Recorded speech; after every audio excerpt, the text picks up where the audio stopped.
नंदुरबार लोकसभा मतदारसंघात महाआघाडीचे उमेदवार काँग्रेसचे गोवाल पाडवी हे तब्बल 1,72,000 मतांनी विजयी झाले असून काँग्रेसकडून जल्लोष साजरा करण्यात येत आहे। ही जनशक्ती विरुद्ध धनशक्तीची लढाई होती।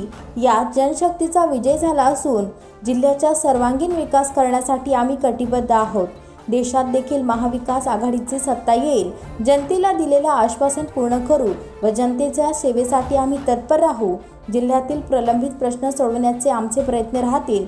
या निवडणुकीत आम्हाला साथ देणाऱ्या सर्व मित्र पक्षांचे आम्ही आभार मानतो, असे काँग्रेसचे विजयी उमेदवार ॲडव्होकेट गोवाल पाडवी यांनी सांगितले। दादा, आपला विजय झालेला आहे, आपली बूम झाली आहे, सगळे थोडे आपली पहिली प्रतिक्रिया सांगा। खरं तर धनशक्ती विरुद्ध जनशक्तीमध्ये जनशक्तीचा आज विजय झाला आहे आणि निश्चितपणे मलाही वाटतं की हेच पॅटर्न पूर्ण देशमध्ये चालणार आणि इंडिया अलायन्स सरकार येणार असं मला खात्री आहे। भरपूरची सूरत निर्माण झाली होती, कमी जास्त फरकाचा म्हणणार होता, पण जो लीड बघितला, तो लीडचा मार्जिन बघितल्यानंतर तुम्ही सर्वच तालुक्यात आघाडी घेतलेली आहे। जनतेने स्वतःच्या हातात निवडणूक घेतल्याचं बोललं जात होतं, काय सांगाल? सगळ्या जनतेचे काय आभार मानाल? खरं तर जनतेचा आभारच मानावा लागेल का जनतेने निवडणूक हातात घेतली होती। मी सुरुवातीपासून सांगत होतो उमेदवार असतो महत्त्वाचा, पण ही जी निवडणूक होती खास करून जनतेने हातात घेतली होती आणि जनतेचाच विजय झाला आहे आणि निश्चितपणे इंडिया आघाडीमध्ये पण जनतेचाच विजय होणार असं मला खात्री आहे। 10 वर्षाचा रेकॉर्ड तोडलेला आहे आपण। पुन्हा काँग्रेस पक्ष जो विस्फोट झाले होते ते जागरण झालेले आहे, काय सांगाल तुम्ही याच्याबद्दल? नंदुरबार लोकसभा मतदारसंघ काँग्रेसचा बालेकिल्ला राहिला होता। 10 वर्षात कुठेतरी काय बिघडलं असेल, पण आज लोकांनी परत काँग्रेसला पसंत केलं आहे हे मला वाटतं आणि ह्याचा रिझल्ट तुम्हाला विधानसभेतही दिसेल आणि येत्या काळात जिल्हा परिषदमध्ये दिसेल। दादा, काय आव्हान आहे तुम्ही निवडलं? आव्हान काय तुमच्याकडे? काय काम आहे तुमच्याकडे? आता ॲक्शन प्लॅन बनवावा लागेल। पहिले आम्हाला बघावं लागेल की इंडिया आघाडीची सरकार येते की नाही आणि लोकांना न्याय मिळवून देणं हेच महत्त्वाचं काम राहणार आहे।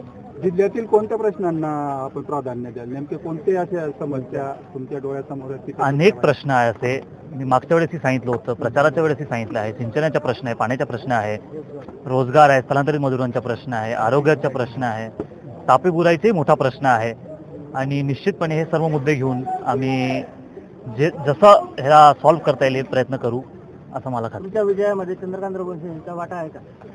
मी दुसऱ्या पक्षाचं काय बोलू शकत नाही, पण निश्चितपणे जेव्हा प्रचार करत होतो लोकांनी जो सहभाग दिला, म्हणजे जे जुळत गेले, निश्चितपणे त्या सर्वांची मदत झाली आहे, आशीर्वादही भेटला आहे। कोणत्या मित्रपक्षांच्या? महाविकास आघाडीचेही होतं, संघटनाचेही होते आणि निश्चितपणे जे लोक जुळत गेले त्यांचाही फायदा राहिला। महाविकास आघाडीच्या काही नेत्यांनी आपल्याला पाठिंबा दिला होता, त्यातले काही आपल्यासोबत होते आणि काही विखुरलेले होते, तर या सगळ्या विजयाबद्दल काय सांगाल तुम्ही?